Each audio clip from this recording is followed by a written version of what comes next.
going on, guys? Alright, so we're going to be back for part 2 of the differential removal. I got a light this time. We'll be able to set that up just right. No more dark, blurry Mufasa telling Simba to not go in the shady area.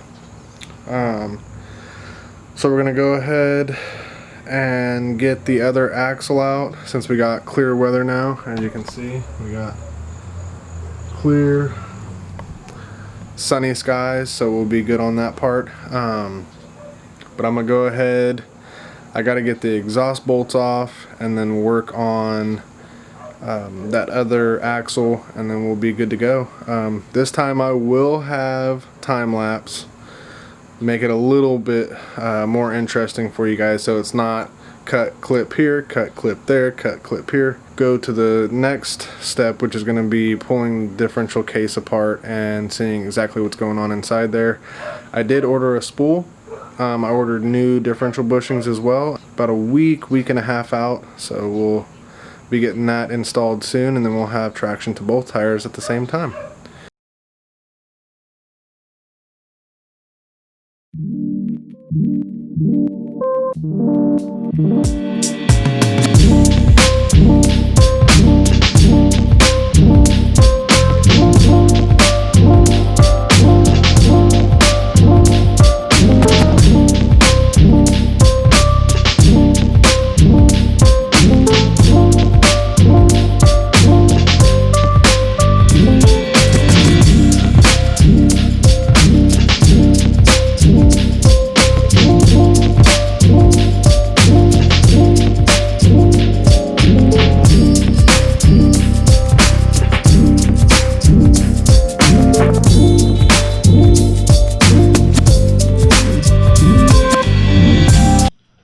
One thing I forgot to mention as well,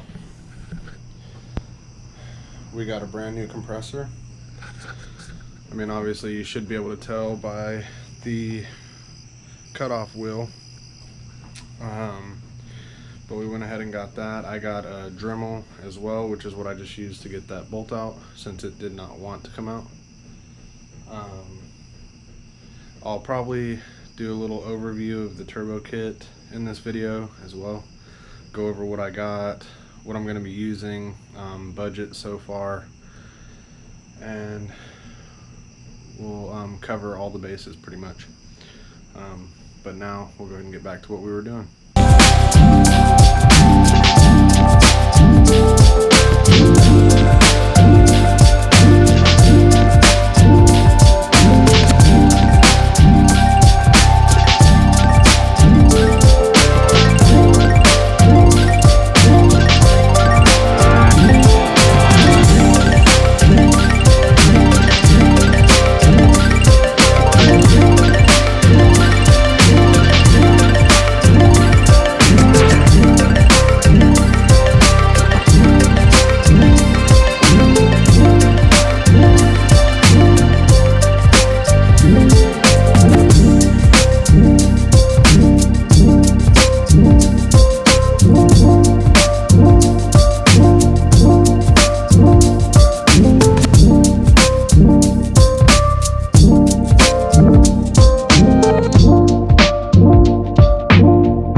Okay, so I'm gonna go ahead and I got time lapse over here with my dad cam, and I'm also gonna set up a time lapse with the GoPro underneath so you guys can get a closer look into what I'm doing. Right now I am laying with ants. Of course, that's what was just crawling on me. Laying with ants, getting the differential out of the car. I got one so far of the drive shaft bolts. You can see here what I did. I just have my punch set, which is actually, this is a flathead punch. I don't know what you want to call it. I used to call these taps. I could be tripping or die. I don't know what you want to call it. But I put one of those in the yoke of the drive shaft here. You can kind of see it there. And then what I'm doing is I'm taking an 11/16 open end wrench and breaking loose the nut, because it has the lock washer anyways on that side, so once you break it loose, it's keeping this side tight. I don't know why I didn't think about that earlier. Would have definitely helped me, because I don't know, like I said, it's been a long time since I've worked on a car like this, so everything's coming back to me. It's like a muscle memory thing. But I'll go ahead and set a time lapse for you guys now, and then just enjoy.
Alright, so there we go. Differential is out.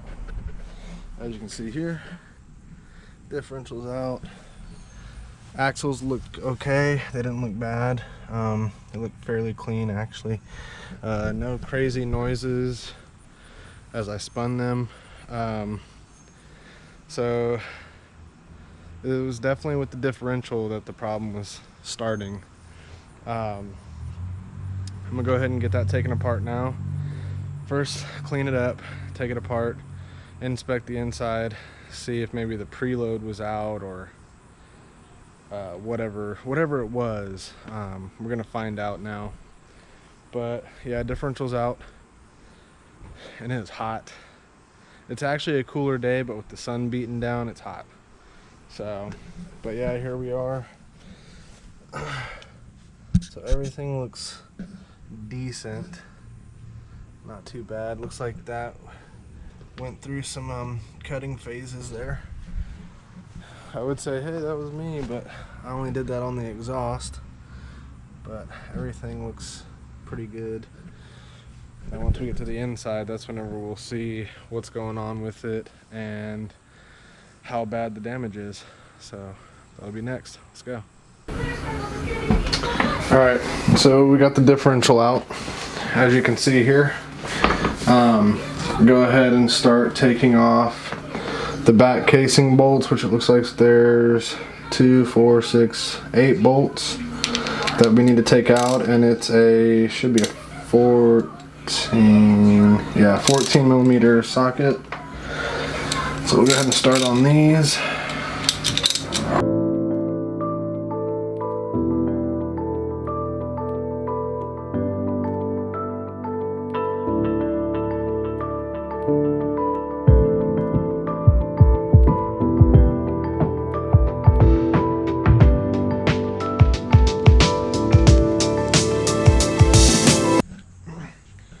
Alright, so we got differential completely taken apart.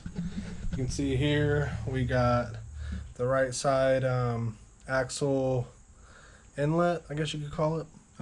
Left side there, we got the spacer shims, bearings all out, differential here, the open differential. I'll wait to take the gear off until I get the spool in, which I believe that'll be here Monday.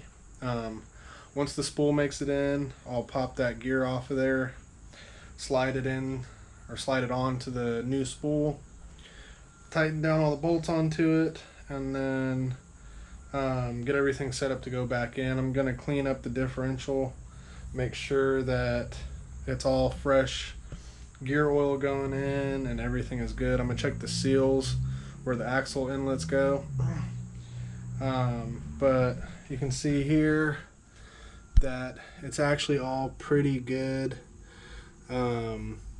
It's not wore down any kind of crazy way. The gear looks really good, so no issues there. Won't have to buy new gear, which it would be nice to go with the I think it's the 4.6 gear, or 406, that's what it is, I'm sorry, the 406 gear. But I'm just going to go ahead and run the stock gear on it. It's not going to mean too much for me. I also did get some white line bushings to go on the differential when I put that back in. I still need to drop the subframe and put the new energy suspension bushings in on that. That I'm gonna do on the video when I install the spool, just because this one's already pushing its way out. This is actually a whole nother day. This is probably gonna be 3 days combined into one video, so we'll go ahead and put that in on another video. But you guys at least got to see the differential completely taken apart out of the vehicle. Everything looks really good on it, so that's a plus. I don't know if I'm going to run that exhaust. I am going turbo, like you guys seen in the video. I'm going turbo, so I don't know if I'm going to end up running full exhaust on it. If I do, I'll need to get all new gaskets because it does have an exhaust leak as it sits. So if I do that, I'll put new gaskets in, fix all the hangers, or at least the mounts for the hangers, because one is zip tied. I was looking at it close and it doesn't even look like it needs a zip tie, but I'm going to double check on it and see what's going on. I might have to get a new hanger made, a new mounting point for the hanger. But yeah, I'm going to go ahead and drop this video for you guys, and then within the next few days we'll have another one set up and ready to go with the spool going in, and then changing out those subframe bushings, which I might repaint it. A lot of people say not to, but I might, just to give it that clean look. It is got some surface rust, so I might put rust reformer onto it and then just paint it like a black primer or something, or I might even go with a bed coating just so I know it'll last. But yeah, we'll go ahead and drop that in. This will be the end of the video until I make the next one, so if you guys want, subscribe, keep up to date by tapping the bell, like the video, share the videos, you guys know the deal. So on that note, I'll catch you guys on the next one. Peace.